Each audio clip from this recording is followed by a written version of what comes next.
مزدوروں کا لباس پہنے ہوئے اور اپنے ہاتھوں میں بیلچہ سنبھالے ہوئے حضرت امام جعفر صادق علیہ السلام اپنے باغ کے کاموں میں پوری طرح سرگرم تھے۔ زیادہ دیر تک کام کرنے کی وجہ سے ان کا تمام جسم پسینے سے تربتر تھا۔ اسی اثناء میں ابو عمر شیبانی اسی جگہ آ گئے اور دیکھا کہ امام کے جسم سے پسینہ ٹپک رہا ہے۔ انہوں نے سوچا شاید مزدور نہ ہونے کی وجہ سے امام نے باغ کا کام خود کرنا شروع کر دیا ہے۔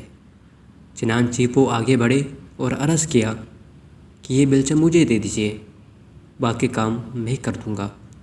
امام علیہ السلام نے فرمایا، نہیں، دراصل میں اس چیز کو بہت پسند کرتا ہوں کہ انسان روزی حاصل کرنے کے لیے خود تکلیف اٹھائے اور کسب معاش کے سلسلے میں دھوپ کی شدت برداشت کرے۔